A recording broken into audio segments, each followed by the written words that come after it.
What's up, guys? Wes here. Quick post-production note before we kick off this episode.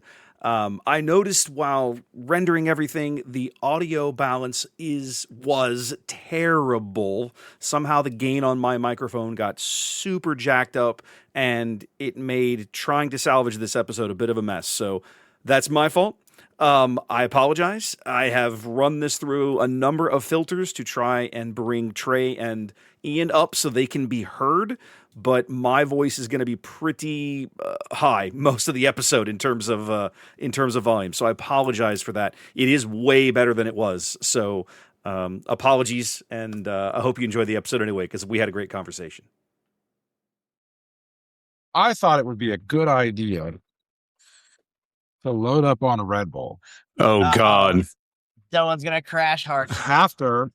This is after my experience, my 2 hour, my rage experience. I thought I would fuel myself up for this podcast by raging and then loading up on Red Bull. So, did you get identity? Okay.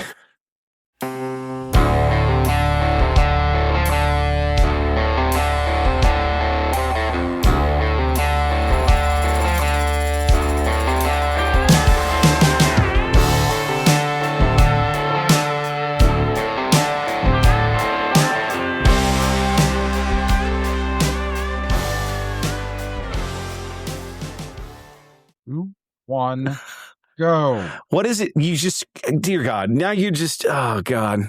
Every time, man. It's I don't even know why I bother with you anymore. I really don't. You're fired. Get out. Get out. Just go. Ian and I'll do this ourselves. Just go.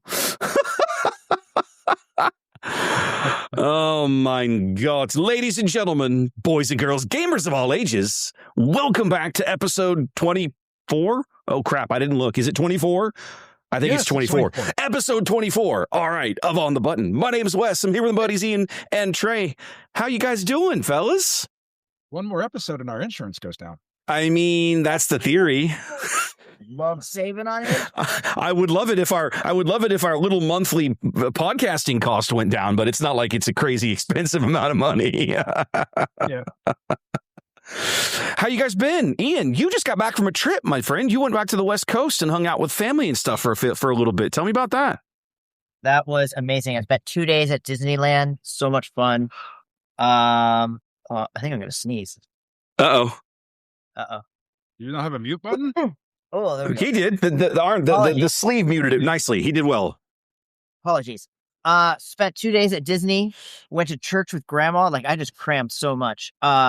Had dinner with my friend Tom, who I hadn't seen in, like 6 years.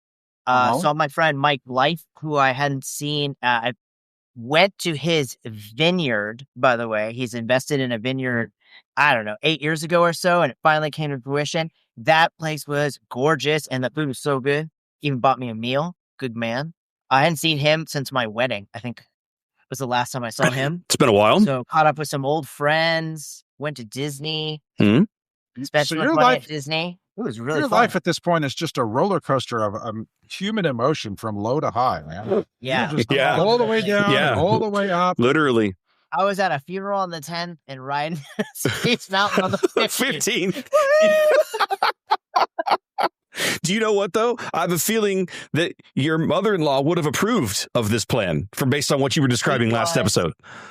The last good vacation we had with my mother-in-law, Patty, was we went to Disney as a family in 2020. Okay. January of 2020. Oh, right before the world ended. So yeah, we were the wristband on food plan, like eating snacks everywhere. Patty always had some sort of like chocolate in her hand or something like that. Yeah. Nice. She was a huge Disneyland fan. Her and Caroline went to a lot of parks together. And she only went to Disneyland once because they went to Disney World because it's obviously, way better. But that's okay. Disneyland's small and fun and great. Mm-hmm. Nice. Trey, what about you? How's life in your world? Life is going great, man. I turned 50. I did the whole... Oh, yeah. Tell us about your barbecue trip. You were telling us about that last episode. Oh, it was incredible. Did I tell you? Did we record before I went or after? We recorded before you went, and you described that the trip would be a series of barbecue places, and you shared pictures with in one of the Discords that we're all in of your little grade card where you graded the 4 barbecue places you went. I think I shared it in our shared It. on the button channel. I think you did. With You that- did. Yes, you did. See, Yes, you did. Plug for that. Yes. So, oh my God, it was amazing. So when I made the pitch to my wife, I thought it would be like just a handful of us, and it turned out there were like 15 people. I have a lot of friends. Gosh, Trey, So- you're popular. How did that happen? A popular nerd? What is going on? Oh Man, my wife did it all. Oh, She okay. made all the friends. Okay. But then I come in and make everybody laugh, and so then it all. All right, well, that works out. I Yeah. keep them. She hooks them, and I reel them in at the end. So we rented an Airbnb or a Verbo, or I don't know, one of those, Mhm. but it was like one plot of land that was like a giant house and a small house, and then like a heated pool and hot tub. Nice. Everybody showed up. I feel like I've told this before. You told us the plan. We have not heard of the result, right? All right. So we ate so Pretty much sure. barbecue. Go ahead. I don't know. Dude, I love reliving it. Hopefully people who've heard this, you relive it with me. So we went to one barbecue joint the first night. We got there on Friday. We were right down the street from a Michelin considered barbecue joint. And it was, so that's basically Michelin people showed up and they said, your food is good. Glad we came. Not worth a star. And so we ate there. It was pretty good. I wasn't super blown away, but it was pretty good. They had some interesting stuff. And then the next morning we got up and we drove to Lockhart, which was about 30 minutes from where we were staying. And Lockhart is the barbecue town in Texas. Supposedly, they call themselves that. And then you hear the stories about like the Black family. That's the last name. They're not a descriptor. It's just the last name. It's the Blacks. They're like the barbecue royalty of Lockhart. And it's like a Taylor Sheridan TV show of this family and the dad and the brother and the son and the daughter, and like how everybody got mad at each other and separated off and formed their own deal. And then like the dad died and he left the business to his son, but the building to his daughter, and the daughter kept jacking up the rent. So the son gave her the double birds and took his store and went in somewhere else. What a soap opera. Oh my God. It's such a soap opera. The crowning part of that one is that after he said, I'm moving to my store, like the thing about that restaurant was the eternal fire. Like the fire never went out. They always had the coals that kept feeding the fire. Don't tell me they hand carried coals to the new place. They shut the highway down so they could hand carry coals down to this guy's new thing. Only in Texas. Only in Texas. The chef's kiss through the grass. So if you go to a barbecue joint, it's a lot about the ambiance, the smell, the grime on the walls. Yep. This guy went back to his sister's building and cleaned it top to bottom. Oh, as like the ultimate FU on the way out the door. Exactly. Oh, man. The drama's amazing. There needs to be a documentary. That's ridiculous. That is ridiculous. So we went to the barbecue joint that the sister then reopened in that building, and it was pretty good. It wasn't right home about. I live in Houston. I've had better here. Oh, yeah. Then we went to one of I don't even know who this Black's is, but the Black's restaurant down the street. Like we got up from one restaurant and just walked to the next one. Plenty of food on.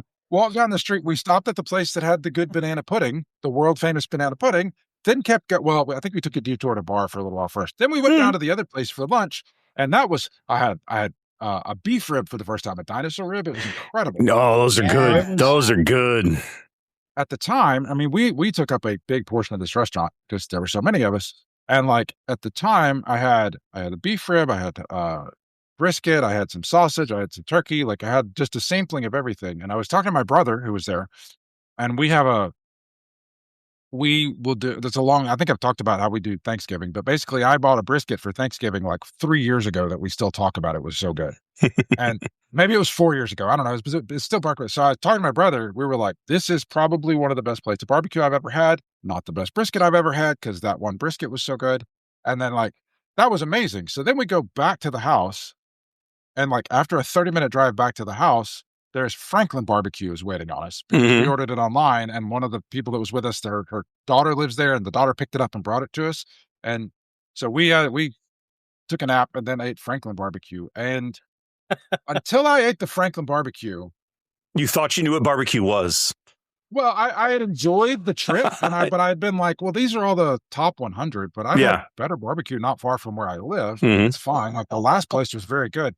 And then I ate Franklin Barbecue and my knees buckled. Yeah, it was life-changing. So it was the best barbecue I've ever eaten. It was life-changing. I had brisket, had sausage. I don't even remember what all I had. Ribs. Nice. And it was every one of those was better than any of that type of barbecue that I've ever had. So that was how we ended the trip. That was awesome. Yeah. Great time. Nah. So you celebrated your birthday by running away to the hill country. I celebrated my birthday about a week after yours by running away to the Caribbean. We got on a cruise ship on the 15th, which was a couple of days after our 25th wedding anniversary, and just ran away. We just went a simple, quick. Ran to Cozumel and back. We spent the port day in Cozumel. We didn't even get off the ship. It was glorious.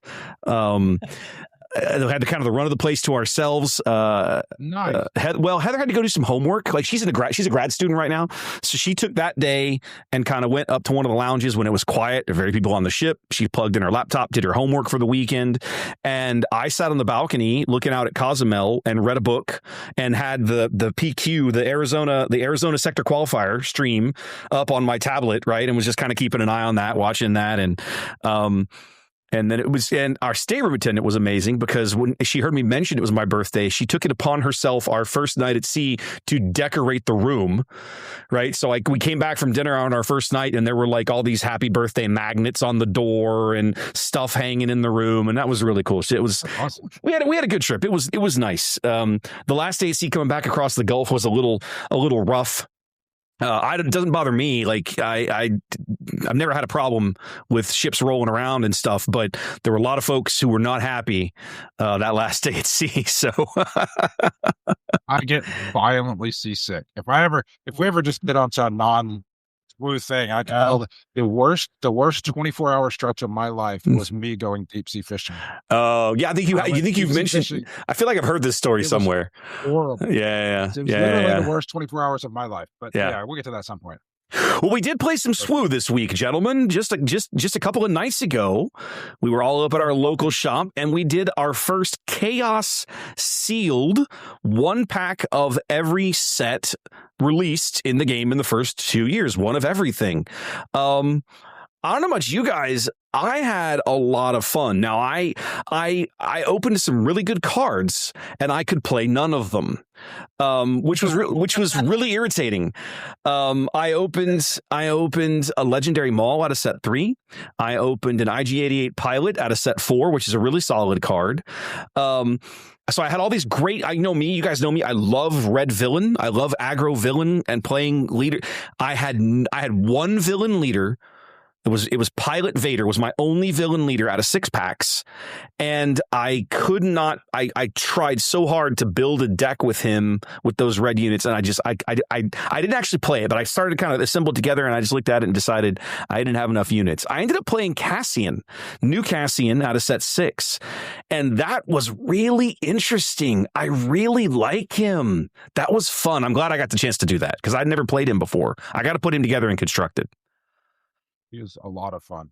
He's fun because he changes the way that people have to play. He's disruptive without being control. He disrupts your opponent in how they have to, like those the turn before he flips, his flip turn, and then possibly even the turn after he flips. Your opponent, they have to really think through what order they're going to do. Like what do I really want to get done so that I can try to claim to keep him away from me. Like, so I don't, and I had at least one game where I didn't flip him on 6. I didn't have initiative, and I knew if I flipped him, he'd just get murdered. So I just left him alone. I was like, I'll just keep going. I had a little space armada that was doing damage, and I ended up claiming initiative on the 6 resource turn, and then flipped him out on the 7 resource round when I did have initiative. And I was like, this mechanic is really interesting. I want to explore more of it. But yeah, I had a great time. Ian, you had some banger pulls. Bro, I pulled some great leaders. My first 3 packs that This is ridiculous. So I showed up and everybody's already opening packs and building. I landed 5 p.m. at Bush. Yeah. I just hightailed it. Headed over to DL and made it just in time. Yep. So I pulled all my leaders real quick. I had a pretty good sort. My first one was Boba. My second one was Yellow Boba. Yellow Boba from set 1. Oh, just that, like that alone makes me sick. Yeah. I don't remember what the other leaders were. They were not great.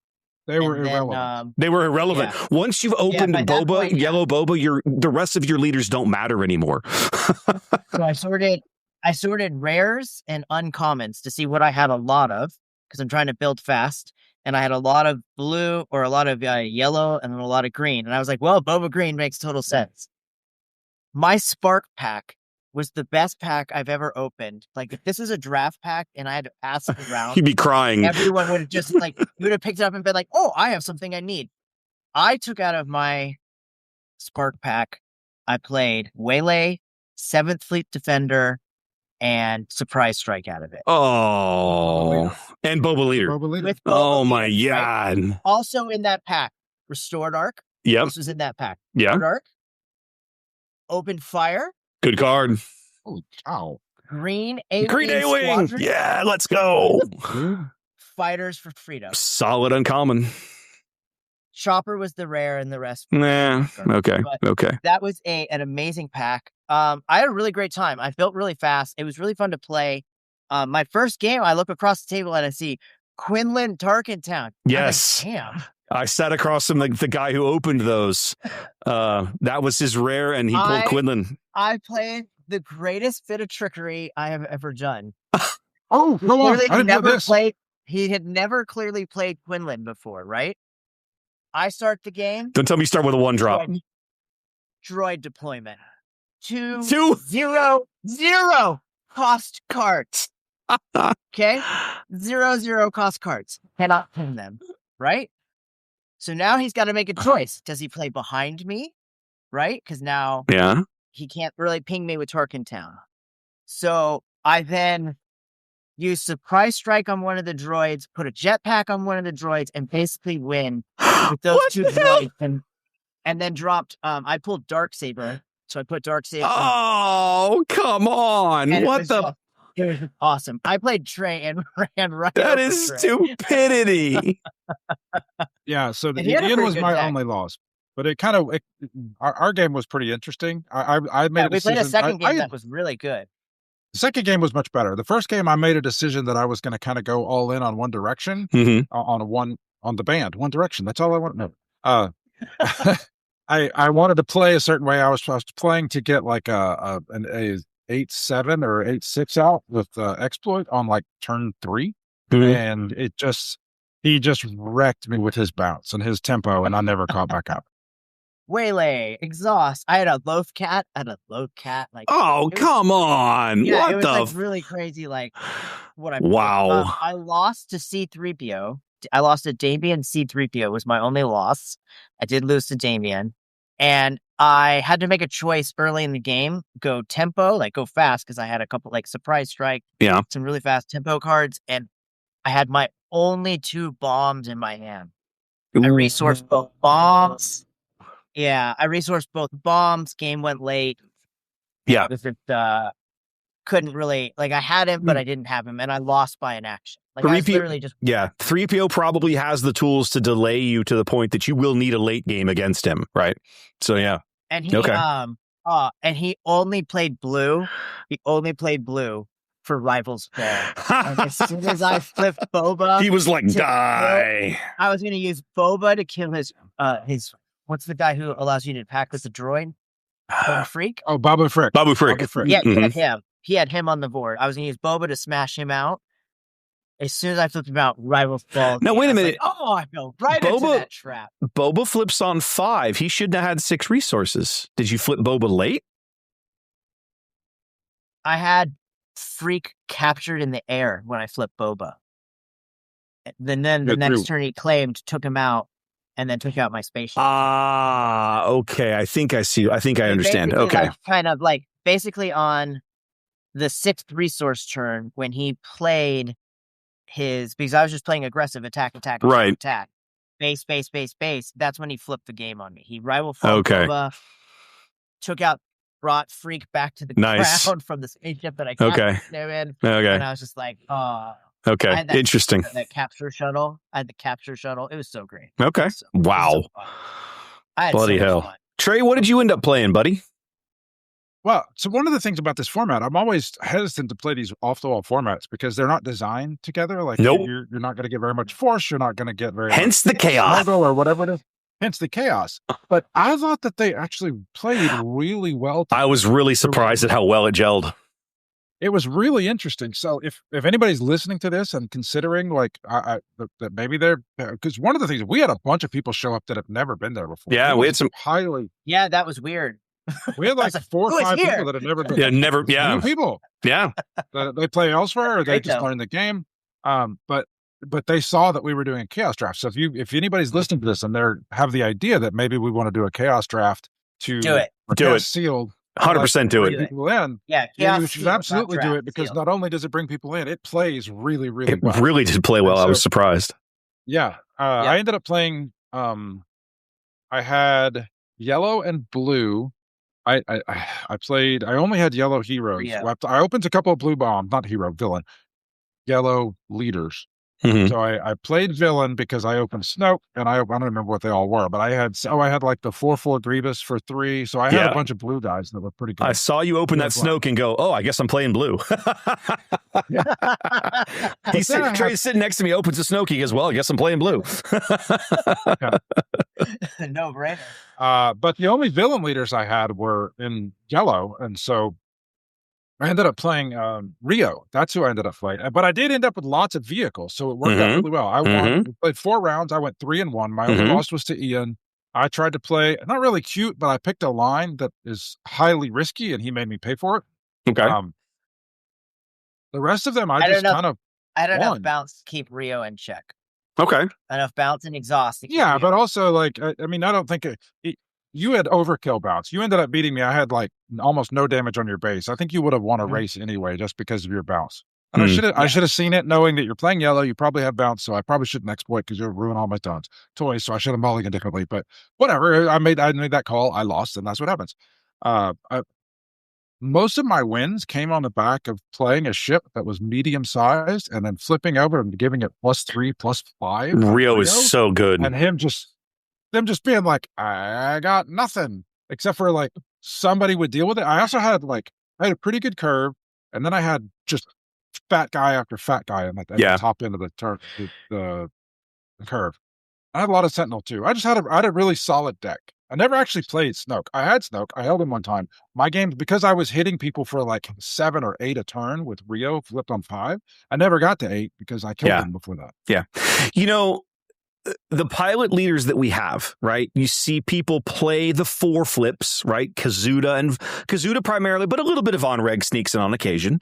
And you see people play the 6 flips, right? Vader and Luke, because they're they're great they're great leader units, and then their pilot sides are also very, very good. You generally don't see a lot of people play the 5 flip pilots like Wedge and Rio.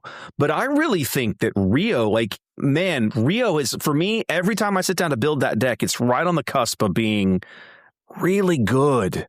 And I still think that that he is going to, if the mix of cards comes out right or whatever, I look at all this new Underworld stuff we're about to get, if there's some good transport cards in there, because if he's a 4/5 when you flip him onto a transport, I'm looking at this going, man, I still think Rio has the possibility to sneak up on people. And there's so many good yellow cards they've spoiled in this next set. It's going to be fascinating to see. So I like Rio a lot. I think if you consider that we're losing with rotation, we're losing a lot of the point of blue card if somebody and they die. Yeah. Even if it's a leader unit, I think that him having a 5 butt and adding 5 to whatever you had before, significant as well. Well, for example, I saw you flip him onto Krennic Shuttle, right? At one point I was watching you play and you flipped him. So a 3/4 shielded ship now becomes a 7/9 shielded leader unit. Boy, you better have a plan for getting rid of that, because it's not going away easy.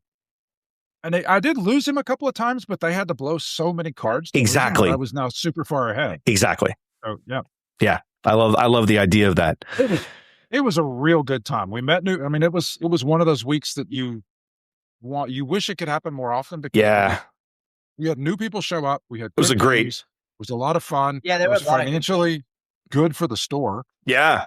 Like, it was fantastic. I played interesting and new cards that I never played. What did I want a game with? I want a game with the Quasar Tie Carrier. Nice. I've never dropped that card on the table in my life. Nice. I played Nice. Quasar Tie Carrier. And not only Against that, but I Mark. attacked with it. I attacked with the Quasar Tie Carrier. And made a TIE then fighter. I won the game. I won the game because of that TIE fighter. Well, I probably would have won anyway, but I put the game away immediately because of that TIE fighter. So yeah, it was fantastic. Okay. Trey, we're gonna jump to the next topic, and I'm gonna let you get into this one, right? This is one of yours, and I know you are you and I have talked about this offline a number of times, and so you're very keen on this topic. So I'm gonna kick back and let you introduce it and share some thoughts, and then Ian and I can jump into the conversation a little bit. Okay. So I put this in the show notes today. I wanted to talk about the legendaries that are in the set. And it's not just, there's been a lot of grousing on the internet about people talking about it. I want to more discuss the philosophy that they have when it comes to making legendaries. Okay. So this is something that I played, I've said many times, I've played cards forever. And the theory of making rarities when it comes to the other Magic, most of the other card games I play, played a couple other ones, but they're kind of the similar. But the theory has always been a ramp up in power. As you get more rare, you get more powerful. And so you end up with like staple cards being the legendaries, meaning they're hard to get and expensive. And so when I watched FFG, the first FFG game I really played was Destiny. And I listened to their philosophy. I don't know if they've always had this philosophy or if this was new, but their philosophy on making the most legendary card or the most rare cards in Destiny, which they have since continued to swoo, is that they don't want the legendaries to necessarily be staples. Instead of power level is what they're ramping up, it's complexity that they're scaling up. So the most rare cards, the legendary cards, are not necessarily the most powerful, but they have the ability to be powerful in very complicated situations. And so the idea that they've had by doing that is that they want to, it lowers the barrier of singles. It's not as much a pay to play because you're not having to, I want to win, so therefore I have to buy the most expensive cards. At least that's the theory. So I went looking. I knew I'd heard this before. I heard it about Destiny. I've heard them say it about Destiny. I've heard them say it about Star Wars Unlimited. I was not able to find where I saw them say it about Star Wars Unlimited. And then I realized it's because the place where they published the interview where they talked about this has since gone offline. I couldn't find it. I looked for quite a while about it. Okay. So I can't find it. But I was able to find references to that article. I found people talking about it. So this is according to Danny Schaefer. Danny Schaefer. Mm-hmm. Danny Schaefer. Okay. So there was an interview done with him. And what he said is that legendaries should be exciting, not essential. Their design goal is that legendaries feel powerful and collectible, but commons, uncommons, and rares form the backbone of actual gameplay. No deck should be require expensive cards to function. No deck, not all decks, but no deck should require expensive cards to function. That's a very different philosophy from what I've seen in other games. I've seen, like, I know in when I played Magic, there were some very powerful decks that were like $5 to build, but you had to be willing to play a very cheap, fast, you had to play a specific way with the red deck that plays all the cheap cards and goes as fast as possible, and that's the cheap deck to buy. Or you could play the control deck that has all expensive cards. Mm-hmm. So their philosophy here is that no deck should require expensive chase cards to function. And so this keeps the game accessible and avoids the my deck costs $400 problem as seen in other TCGs. And so what I wanted to know from you guys, having seen that that's their philosophy, I wanted to get a discussion going here from you guys. Do you think they have been successful? And by successful, I mean, did they achieve what they set out to achieve? And if so, has the philosophy itself achieved what they wanted to achieve? So did they do a good job of making legendaries that are not mandatory 3-ofs in every deck? And if they did, basically, is that good for the game? How has that played out in the real world when it comes time for cards? So, Ian, you first. To you guys, you stuck your hand up. Go for it, buddy. Like, the first thing I thought of is did they print a bunch of shit legendaries? Yes, they did. Big time. I mean, like, I'm new to this, right? So, like, I'm in the beginning of year 3, right? Mm-hmm. Oh no, you're at the end. Year 3 is right. Year 3 is on the horizon. We're almost there. We're a set away. Mm-hmm. So I only have 2 years into this, okay? And I've played for each set, and I've done draft, and I'm brand new to all this, right? So I'm experiencing this as a new player, current player, all the sets. The only thing, I mean, what I would say is that set 1, the legendaries were mandatory. I struggled to win games and couldn't play certain decks because I did not have the legendary cards that I needed. Okay, We're talking Vader. We're talking Vigilance. I had no Vader, Cunning, Luke, Boba Fett. Nope, I still don't have 3 Cunnings. I still don't have 3 Boba Fett. Boba Fett out of set 1. So I was building around those cards, and I was building lesser decks. Like, just to be 1,000% honest, I didn't have Falcons, right? So I'm building lesser decks. I'm still competitive. I'm still, I'm learning, and as I go, and I'm competing in store showdowns, and I take top 8 with cruddy decks, right? And I do this a few times. What I learned is that if you really, really wanted to be competitive and play this game well, is you needed the best cards. It didn't matter if they were commons, uncommons, rares, or legendaries. And what it turned out to be is mostly rares and uncommons dominating the landscape. In my personal opinion, if I was to build a set and I'm the person who's making the legendary cards, whatever the 10 best playable cards in my set are my legendary cards. Like, those should automatically be legendary. So it moves around. You disagree with their philosophy. You think that you're going to take the 10 best cards and put them up. Okay. 100%. So, but were they successful in what they did? Or I guess in each iteration of this game, were they? They were 100%. I think in the first set they didn't do. The first set, I think, rarity of cards, like getting your hands on the physical product, was very difficult. So that drove up the price. But like, by the time set 3 came around, like, the best decks were like $200, $225. Is that like to buy all? Cards. Like, if you were to go, I'm gonna go. It's not 400, but it's not like talking 50 cards. So some of them are rare and legendary. But I mean, now it's down to like some of the best decks are like $95. Oh no, some of the best decks are like $40. Yeah. Yeah, it's there are decks you can play that are upwards of $100, but most of the like if you go build a deck on Swooty B, it'll tell you what it costs on player. All the ones I'm seeing are like $40 to $80 for the top decks.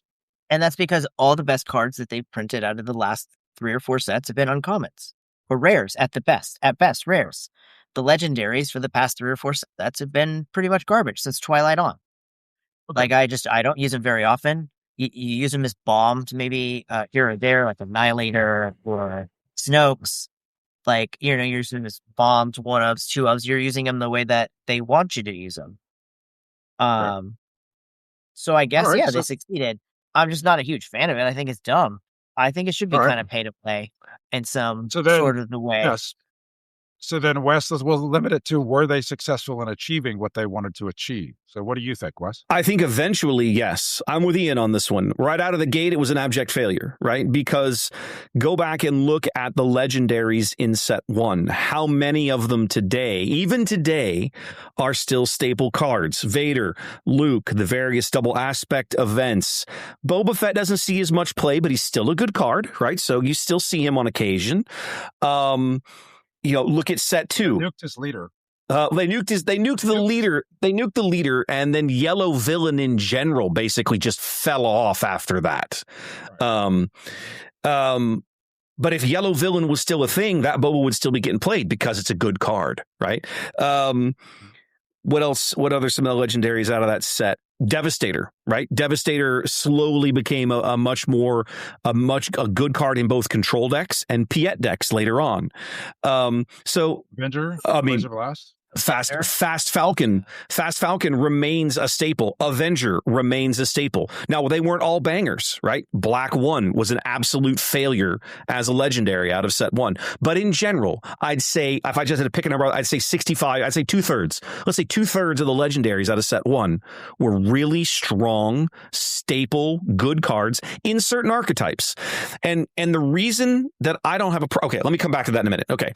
As the game went on, right, there were still individual legendaries in each set, one-off in most sets, that were, oh, you want to play this color combo or you want to play this type of deck, you have to have this. Okay, if you wanted to compete with Sabine in set 2, you had to have Poe Dameron in your deck. You had to have 3 Poes. Okay, and Poe remains one of the best legendary hero aggro legendaries printed to date. You got to set 5. You wanted to play blue in the fort. You had to have 3 Anakin Skywalkers, right? Champion of Mortis. So like, it's not that there are no legendaries that are staples. It's that the number of them has been grossly reduced. I hate this philosophy. Go ahead. How can your rarest cards to get not be good? The best good. Freaking card? So here's okay. Let me structure this. You're going to go into whether you think it's a good idea or not, right?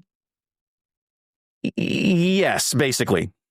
Okay, I want to say, so the consensus is that it started off, I think this is the consensus, correct me if I'm wrong, it started off, they did not succeed. No. Because so many of the cards were legendary in the first set that were staples. Are good cards. But over time, they seem to have achieved their goal.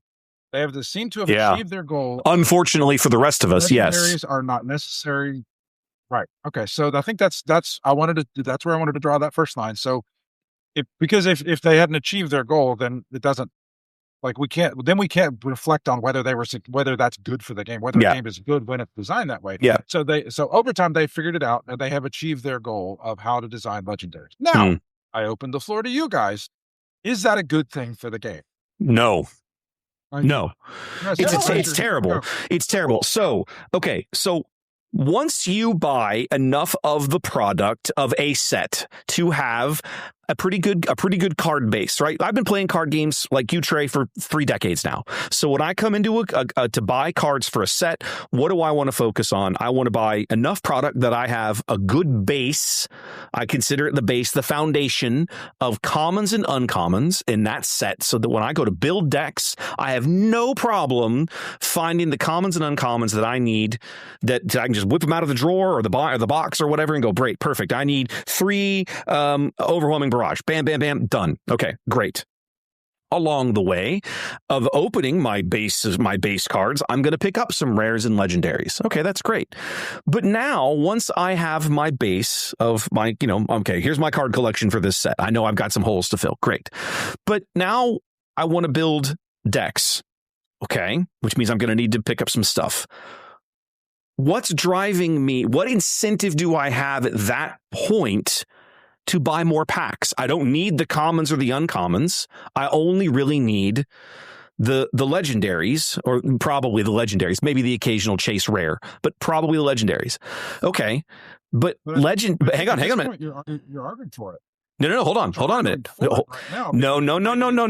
I am not finished. Okay. So now, as a player, right? As the player, I'm not upset by this, am I? Right? I can go online, I can order the singles that I need, and I'm done. But as a game company, your job, your mission is to sell cards. That's what you want. You want your product flying off of shelves. You've literally, but by your own design philosophy, you are actively discouraging people from buying your stuff, because they know when they go to buy a pack, they have an extraordinarily high chance of opening it and think, well, I just wasted $5, right? Seriously, right? So, we were, and even a regular rare, any regular rare in the game, as long as it's playable, should cost a couple of bucks, right? But they don't. They don't right now. And some of the legendaries cost pennies. That is insane. So I have an anecdote for you. Hang on a minute. An anecdote for you from this week. Okay. Go. All right. So what we had all those new people show up, right? Yeah. So before everybody else got there, before the tournament started, one of the guys was there, and I was chatting with him because I chat people up. Mm-hmm. find out about him. He was our age, and find out he worked for Exxon, but whatever. Yeah. He had just gotten into the game about 4 months ago. Okay. And we were talking to him. He was talking about building decks and just kind of going on his own. He brought up that he had been buying packs, and he bought packs. He built out this collection, and then he said the words out of his mouth that he said was, I feel like an idiot for buying packs. I should have just gone and bought commons and uncommons and then picked up the rest of it later. I felt like an idiot for buying packs is what he said. So that's my, that So in my head, and that I want to share that with you. As a player, okay, that sounds like heaven. But the problem is the economics of the industry do not support this, because as a game company, people have to want to buy your product. That means the stores have to want to stock it, and the players have to want to buy it from the stores that stock it. How do you get that to happen? Well, at the end of the day, the players drive the market, okay? They have to want what you're selling. The store is just the middleman. If his players come to him and say, hey, we want a case of this stuff, or buy more because we'll buy it from you, he's probably going to go do it. So you have to make the connection with the players. The players have to want to buy your packs. And if they don't, why are you in business? It's literally your job is to make a game that sells. And the only way you're going to get product to move off of shelves is to print cards that people want that are of the higher rarity levels.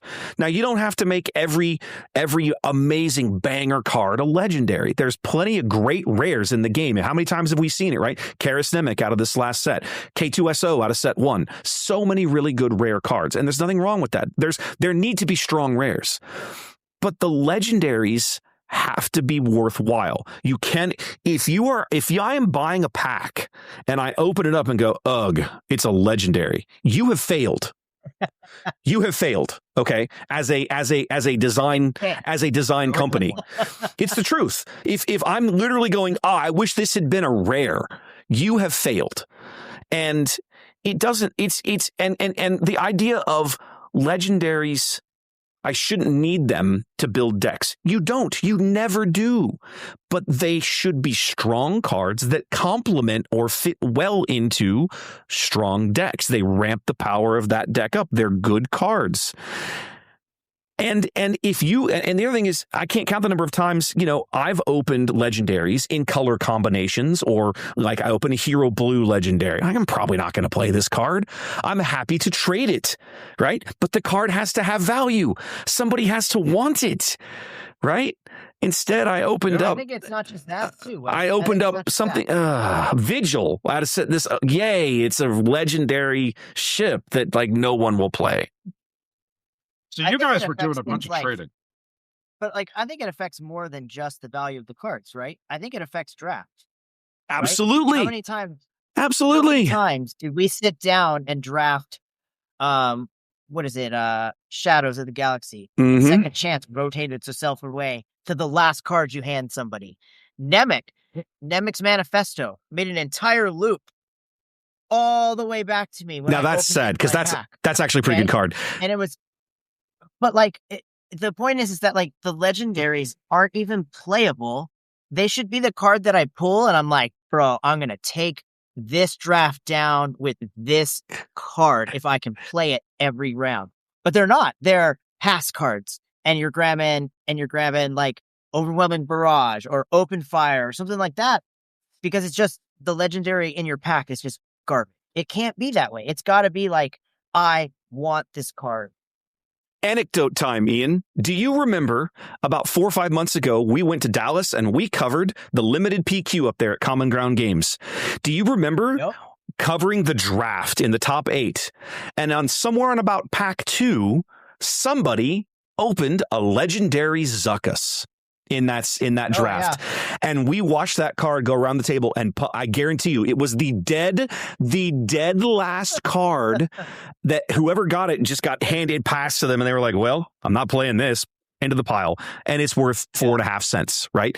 That is garbage. That's terrible for your game, because the ripple effects downstream for your game selling are so bad that it's long term, short term, it feels great.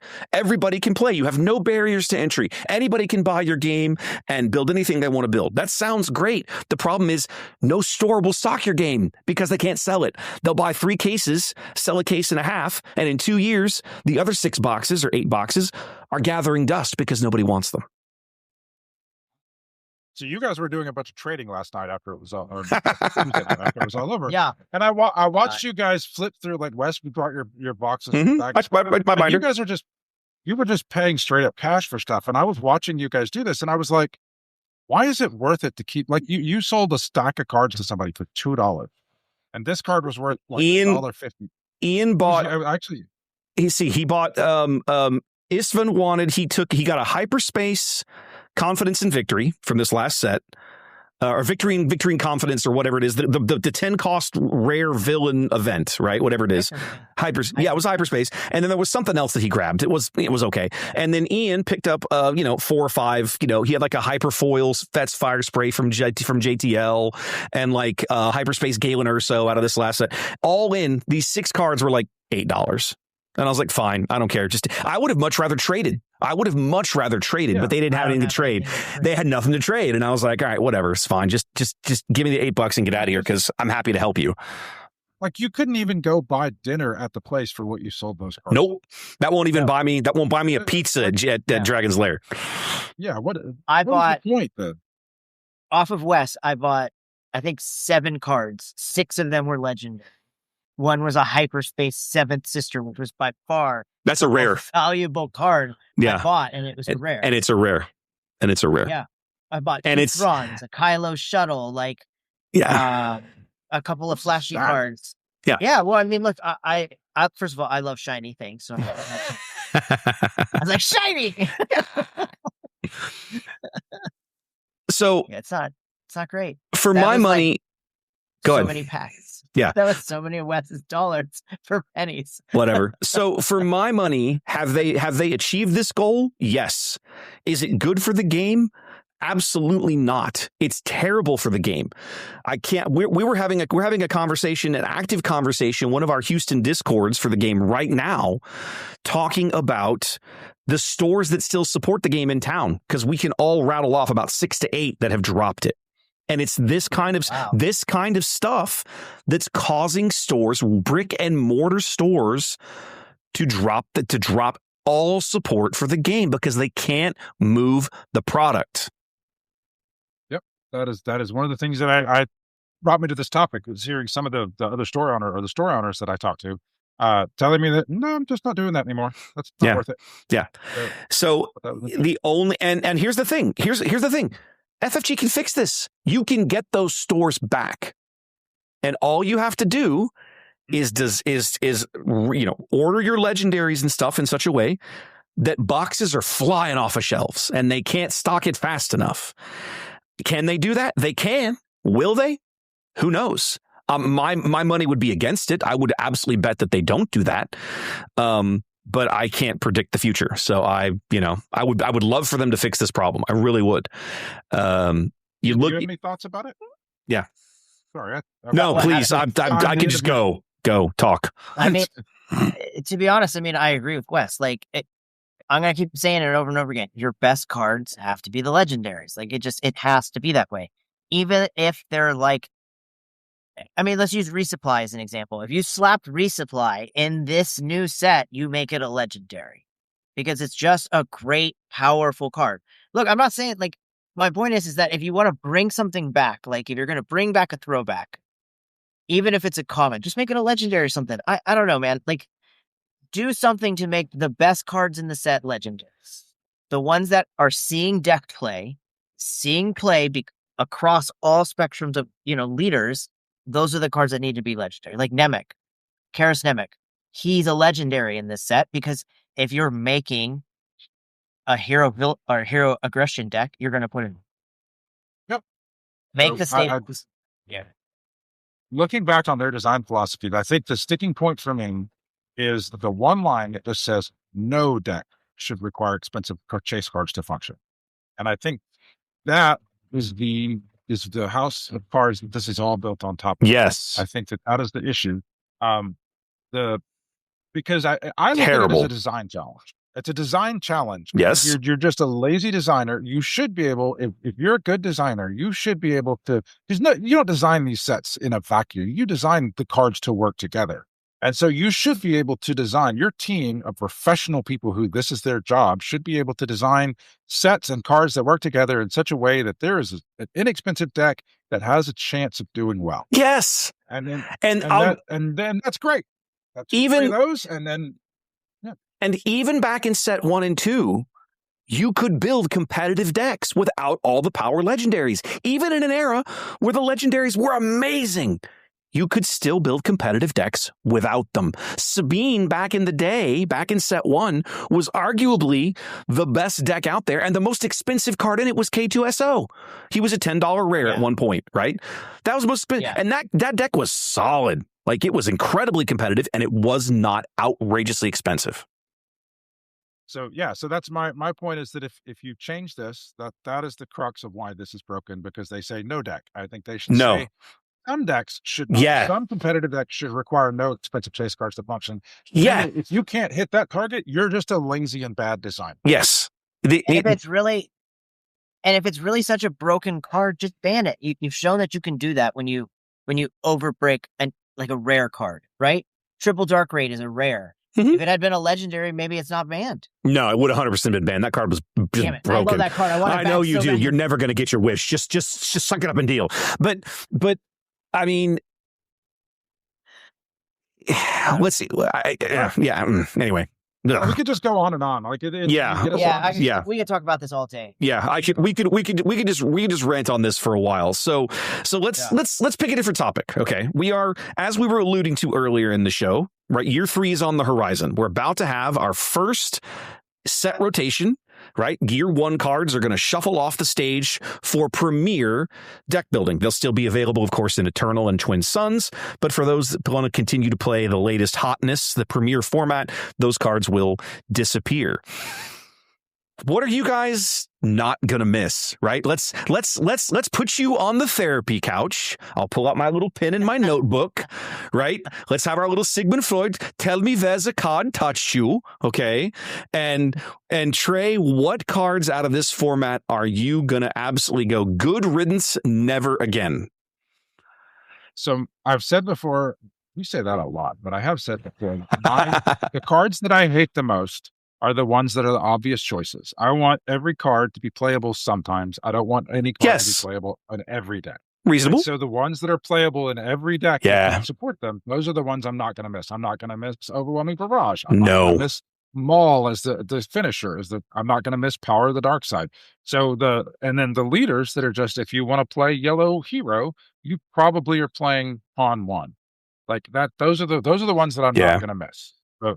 So I'm actually not going to miss like Vigilance or Super Laser Blast or Avenger. Like there's a long list of them. But if you're playing that color, that's what you do. That's what you're going to lose, or that's what you're going to choose. Yeah, I derailed myself. So without getting too terribly many more specific ones, that's the philosophy behind why I'm not going to miss cards. Mm-hmm. Ian, okay. F off, Han 1. I hate that guy. I hate him so much. Hated you since the beginning. In set 1, you killed me with your green or your double yellow crap or your Cantina bouncer. And then in set 2, this man right here, I can't point to him. I don't know where he is in the camera. Triple DJ'd me with Han. F you. Couldn't play a 5-cost leader until he had 7 resources out. I freaking hate that card. Django comes, takes Han's shine. Django's gone. Han shines back. And the worst part is in set 2, you got handsome young Han, and he's freaking awesome too.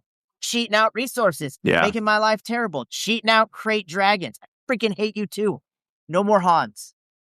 JTL Han is fine. He's trash. It's fine. He's okay. Okay, now hold on. I'm gonna stop. Hold on. Flag on the play. I'm gonna stop you right there. That Han is not trash. That Han has he has a much narrower lane that he is good in than Han 2 and Han 1. Okay, but he is not trash. C-3PO. That deck is trash as soon as C-3PO. I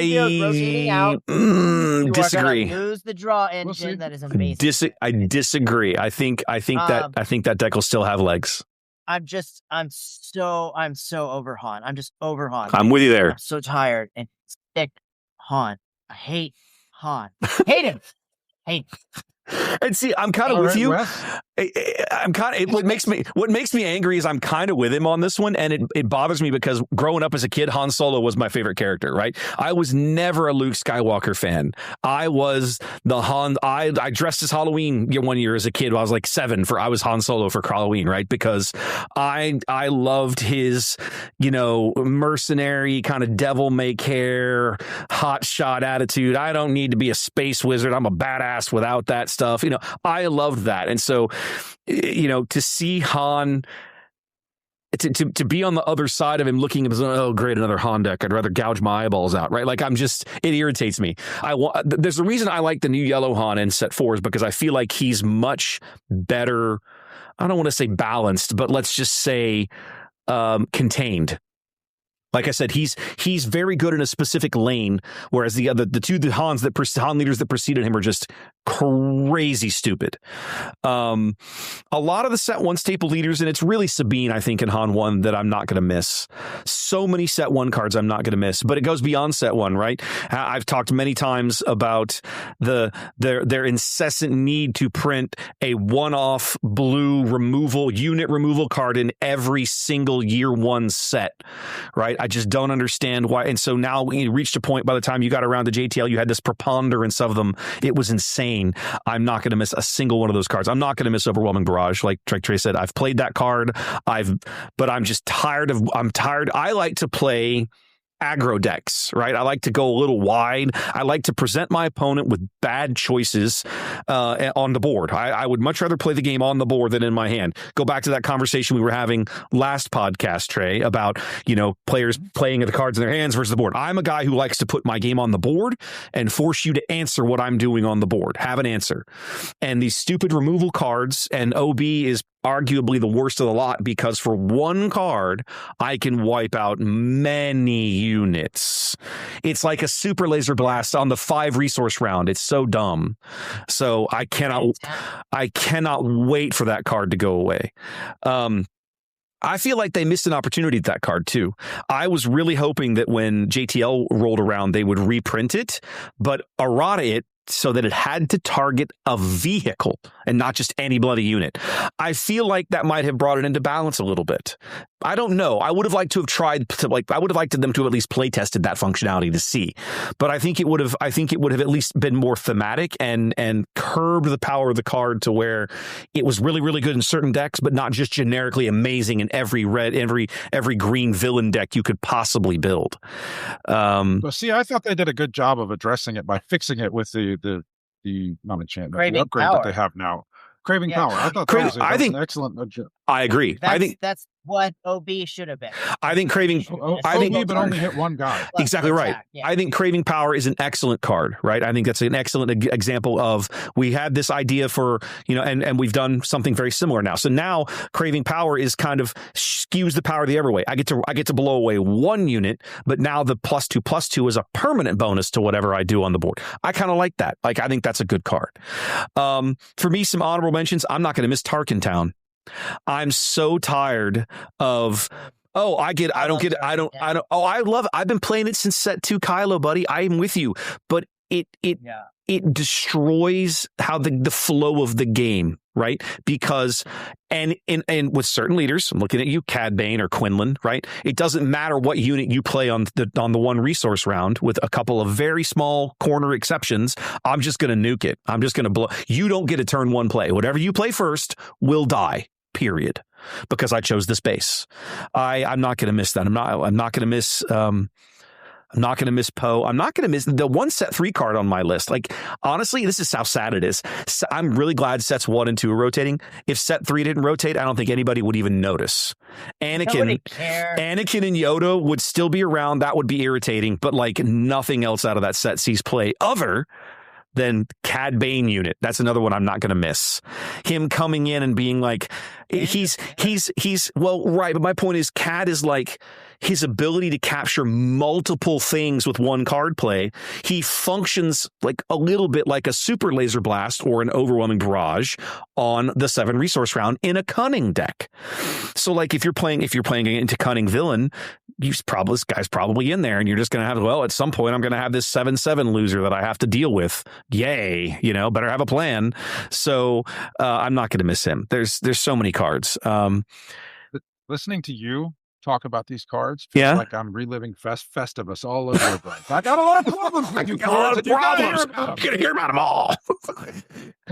It's such a great game, and I think for me, I'm gonna miss Smuggle, like just as a whole. Oh, there's all kinds of things I'm going to miss. I love the Smuggle mechanic. I'm going to miss Bounty. I'm fun that's going. I love the Bounty. The mechanics they brought out in set 2, Smuggle and Bounty, are on, for my money, huge winners. And I'll say that if they don't bring Smuggle back, I'll be sad, but I'll understand.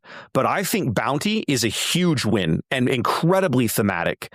I don't think there's anybody in the game, anybody who's ever played the game, that would look at you and say Bounty was broken. They should never do that again. I think Bounty should come back. And I think Bounty should come back, and there should be Bounty cards in every set. They should permanently support Bounty as a keyword, in my opinion. Evergreen. I think it should be. I really do. Speaking of future cards, we're starting to get some spoilers. We're getting into spoiler season now. Spoiler season officially kicked off right after we recorded our last one. So now we're literally getting 15, say 20-ish spoilers a week or so, somewhere 15 to 20 spoiler cards a week. Ian, what of the stuff that you've seen up to this point piques your interest, right? What are the cards that they've spoiled that you'd be like, oh yeah, I like that? So when I look at new cards, I always look at how can I slot them into the decks like I'm currently playing, because I'm always thinking about that. Yeah. So I love the new Luke Skywalker legendary card. Mm-hmm. Slots right into my 3PO deck, and I think this thing is a really good. Give a choice to the player, and that 3PO deck I play is missing closeout cards. Mm-hmm. It's missing finishers, and that could be a finisher. So I like that card. I think it might be playable. I think those are good aspect combos for a nice card. And I think for a legendary, I think it actually is pretty. A 9/7 for 7. It's pretty awesome. That is one of the most thematic cards that they've ever printed so far. Did you catch it? The card's subtitle is Profit or Be Destroyed. So what does it do? It gives you a choice. Take a credit token or damage a unit on the board. I love it. I love that. It's so good. Awesome. I missed that part. It's so good. I think that one looks really good. I like the new one they spoiled today. The Prospector? Oh, the Underworld, the new ramp guy, the green, the 4-cost 3/3 ramp guy, right? No, I'm saying it wrong. Okay. I don't know. My dyslexia is killing me. It's the big ship that they announced, the big red ship. Oh, the Persecutor. Yes, Persecutor, the big Star Destroyer. That thing looks awesome. Yeah. Especially if you're in the space lane, like a Piet type style deck. This gets you, if you can get it out there with Gunk Droid and really get it out early, you can really control the ground. You built bombing run onto a starship. Hell yeah, let's go. It's pretty cool. It's pretty cool. And then I also really like the single reactor, the new Super Laser Blast. Yeah, I am super hot on Palp Bread. That's my thing going forward. I'm really sure that's gonna be my deck that I'm gonna lean into. And as soon as I saw that card, I was like, oh yes, yes, that card. I was like, that card is needed in this deck right now, and when I was building it. So I'm really loving the triple aspect cards, I guess is what I'm leaning in towards. I really like some of them. I think that they're going to be fun to try to build into decks, and fun to play. I just think they're pretty cool cards. They're pretty neat. Okay. Trey, what about you? What stands out so far? Actually, I'm kind of flipping through them now. One of the cards that I have heard people talking about, because I don't look at them very often. I read them as they come in. But, yeah. One of the cards that I haven't heard people talk about that looks pretty exciting to me is the new Rose Tika. Oh, Rose Tika, she's just a yellow white. She's not triple aspect. She costs 5 for a 5/5.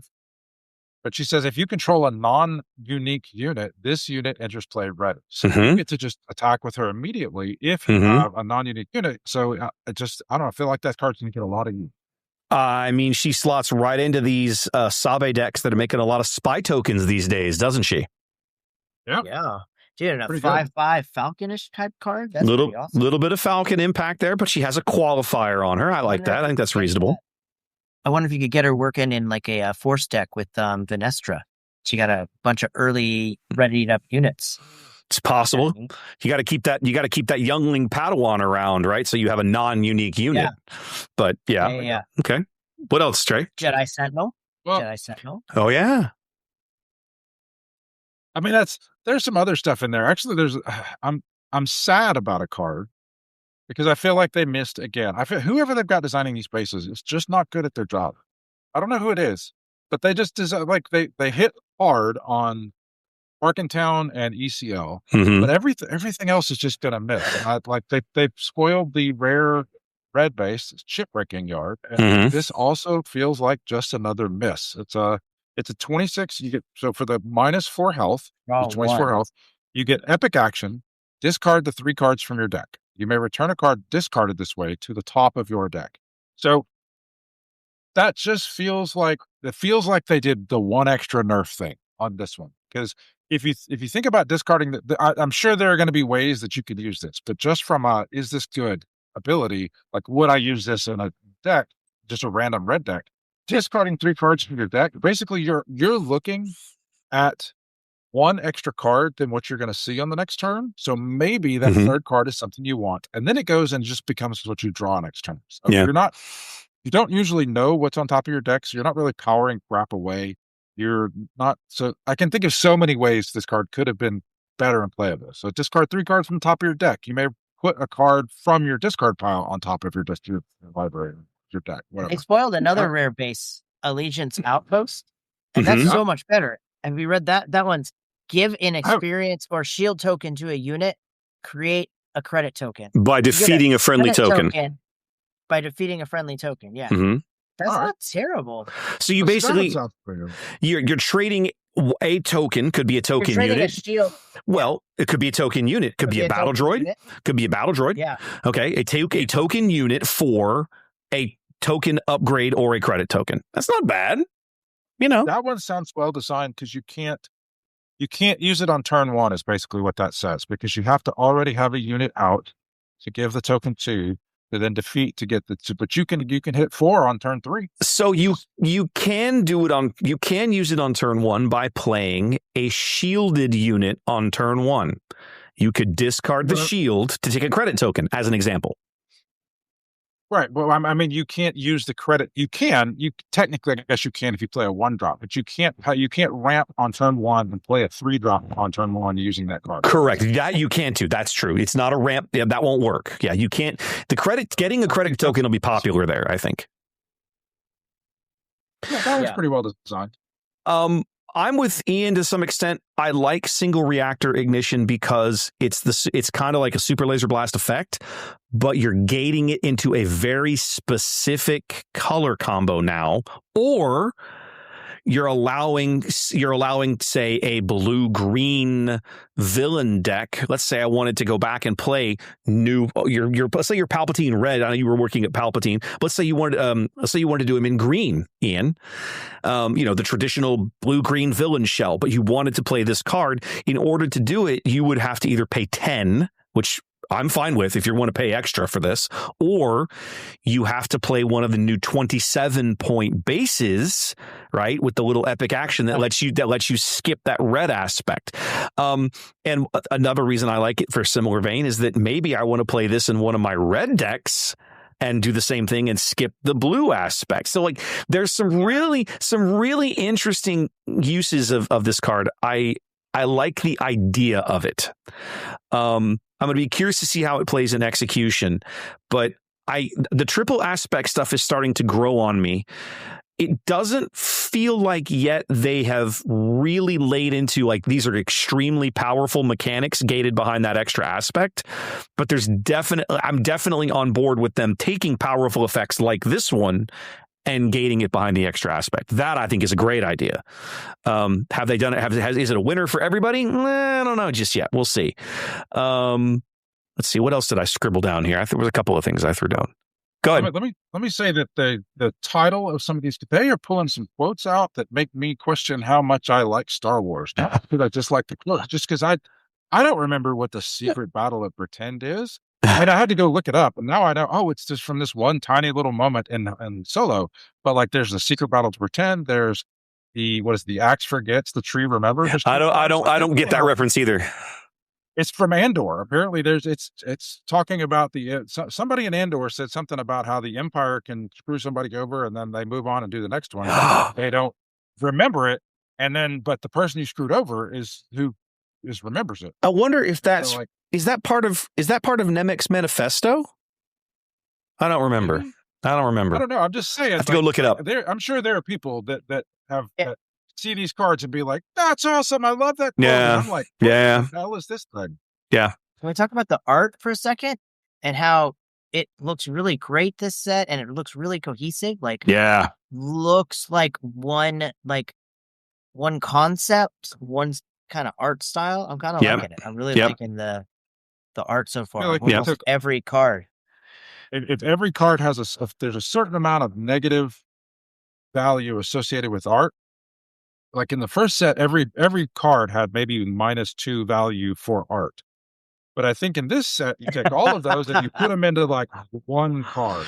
Mm-hmm. So like this new Galen Urso that just looks like it was drawn by that poor guy. That's where they put all the negative art points went into this guy. Everything else looks amazing. This guy looks like something that a 4-year-old would draw on a wall. I think Yellow Villain is going to be back in a big way in this next set. I think Jabba decks are going to be everywhere.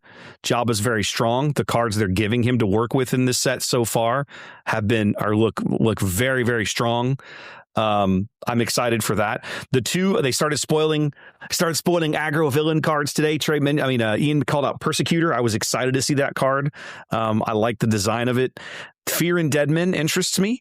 I'm going to be very keen to try this new Vader. I know a lot of folks are down on him. He looks weird. He's very odd.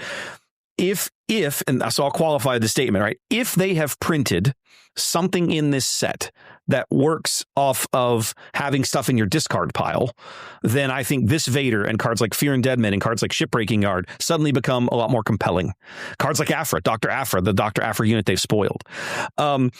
If they have, as they so frequently do, printed a leader with this interesting mechanic that then they utterly fail to support in any meaningful way, then unfortunately, Vader's not going to get very far. But I don't know. We're just starting to get a glimpse of where the set's going. So I fingers crossed. I want to believe that they haven't done that.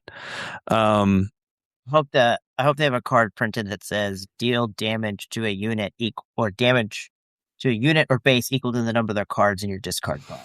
I don't think they would do that. That would be kind of crazy, but maybe villain cards in your discard pile or aggro cards in your discard pile or something. Like that. Yeah, if you gated it very specifically. Like if you had something like that, that would be pretty fire. I would like that too, because one of the things that's always frustrated me that we haven't really leaned into, and this is, again, I'm super nitpicky, right? Because I'm such a theme guy.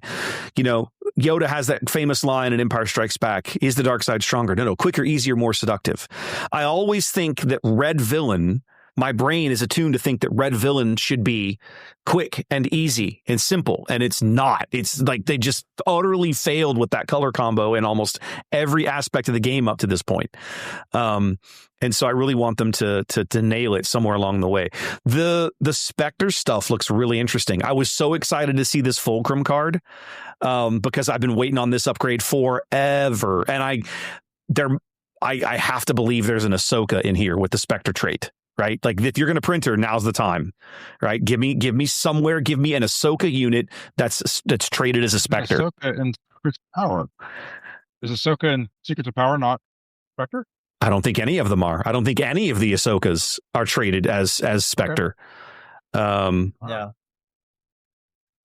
They've only ever been just the Rebels crew, but I really think that, we saw the only new Spectre we got in Secrets of Power was the Callus they printed, Alexander Callus.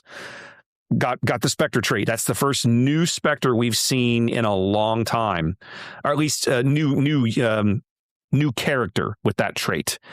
But no, there is no Ahsoka that's traded as Spectre right now, which I'm looking forward to. But they're leaning into this so hard. I have to believe that their playtesting proved that this would work somehow. So fingers crossed, I guess. I don't know. There's a lot going on here. I like that Vader is Sith, so he makes Malak playable. If you want to make a Sith deck. Well, you could do that now, right? You could. I mean, the Vader we have now is a Sith, so that makes sense too, right? But yeah, Malak's still a thing. That Vader is a total. He's air. I mean, you're not going to waste your 5-drop on playing a ground unit. I don't know. No, you're talking about Pilot Vader. I'm talking about Set 1 Dark Lord of the Sith Vader that you have that I have a showcase for. But I get it gets to carry. It carries over. Yes, there's another Sith, another Sith leader. Yeah, another Sith leader. Right now, it's a fair point. Right now, it's just Revan. Yeah, that's a fair point. Just Revan. That's it. In rotation, it's Revan or Vader. Yeah, that is it. No, that's a fair point. So some interesting things to look forward to. Trey, you had decided you want to get back to doing design challenges. So here we are. Challenge us. All right. So we heard I don't know. So one of the comments that we've gotten on this is somebody really enjoyed that stuff. And so I wanted to. Okay, let's go back to it. Because I had fun doing it too. All right. So I'm going to present a scenario and you are card designers. And you're going to design cards for the next set based on this. So we're getting ready to rotate. The first 3 sets are going out. When the first 3 sets go out, we're going to lose Aggression, Cunning, Command, and Vigilance, the cards. Yes. Now, with your history now that you've seen it played out in Star Wars Unlimited, we want to keep those in because those are the names of the factions so we need to keep cards like that in. So I am tasking you to choose 2. I don't care which two you choose. Okay. You're going to design either Aggression 2, Cunning 2, Command 2, or Vigilance 2, whatever this is. I can't call them the same thing because the 2 cards are the same name. But you're going to pick for our next one. You're going to come to our next podcast and you're going to have 2 of those chosen and you're going to design those cards. And you can either stick with the same modal cards that we have now and just come up with better choices, or you could come up with something completely new and different to represent what those are. Okay. I like it. For extra credit. Ooh. Extra credit. You are going to choose either villainy or heroism, and you're going to make that card. Ooh. You're going to make a double black card or a double white. Ooh, double black. That's actually really interesting. I like where your head's at. Okay. I like this. Okay. I'm looking forward to that. Sweet. All right, guys. Well, listen, we just getting close to the end of time. A couple of quick announcements from my world. The Dallas PQ that I had originally been planning to cover this coming weekend has been canceled. We're having a big ice storm in this part of the world. So Trey and I know we're all going to die. We're Texans. We don't deal well with ice. We were originally Trey and I so busy. Trey and I were going to drive up to Dallas and set up and cover that event, but unfortunately the store has said we're not going to hold it. We don't feel like it's safe or whatever. And it's like, okay, what? Go ahead. I mean, that's just the final bit of it. Like your wife asked you not to go. My wife was just you're not going. By the time I was looking at the weather, I was literally, we had our little conversation Tuesday night at DL. I got home and then I pulled up my phone and one of the local weather stations had published a video, an in-depth weather forecast. Their weather guy had basically made like a 20-minute video going through models and talking through everything. And, I'm standing in the kitchen watching this and Heather wanders in and she's looking over my shoulder going, "You're not going to Dallas this weekend. Are you kidding me?" And I'm like, I'm kind of leaning against it. And she looks at me and she goes, "I would very much appreciate it if you would not." And I was like, I don't think it's happening anyway, but fair enough. And then the next day the store canceled. So it worked out. So that's not happening. So that's not happening. However, we are still planning on covering Austin on the 31st. So in about 7-8 days from when this podcast drops, Trey is going to come with me and do Austin instead. And then I'm going to be covering Lubbock, again, weather permitting, the first weekend of February. I've been talking to Perfect. That's awesome. I just heard from Josh Snyder, who covered the PQ with me in Lubbock last time. He is also going to join me again this time. And he is, for my money, the best in the business when it comes to calling games of Star Wars Unlimited. So I'm looking forward to that. And the nice thing is the Lubbock PQ will not be up against 2 other competing events on the same day. So we should have a pretty good turnout out there. And they have a great venue. In fact, the store owner this week told me they had just moved into a new location with double the space. So, and they could have easily held 50, 55 last time. And we're going to have plenty of space. So if you live in Texas, I would, and especially if you're in the West Texas or Eastern New Mexico or Oklahoma or whatever, I would highly encourage you to check out the PQ at Stormcrow Games in Lubbock on 7 February. That's probably it. You live in Texas, and you're only 16 hours away from Lubbock, and you still live in Texas. I mean, it's an 8-hour. It would be easier to get there from Kansas. It is. You're not wrong. It's an 8-hour drive to Lubbock from here. At least it's a nice drive. I mean, I enjoyed it when I did it in the fall. So yeah, those upcoming PQs. But we did have to cancel the Dallas one because they pulled the plug on that one, which made me very sad. So anyhow, that's all I got, fellas. We good? I'm good. Awesome. Design some cards for me, boys. I'm probably gonna log out and do some of that tonight while this is all rendering because I'm excited now. The juices are flowing. So sweet. I'm looking forward to it. All right, guys. Everybody, thanks for tuning in. Thanks for listening, watching on whatever platform it is you hang out in. Do please continue to subscribe, give us a rating, give us a thumbs up or a like or whatever. And we'll be back in a couple of weeks with some more Star Wars Unlimited. We'll see you then. Take care.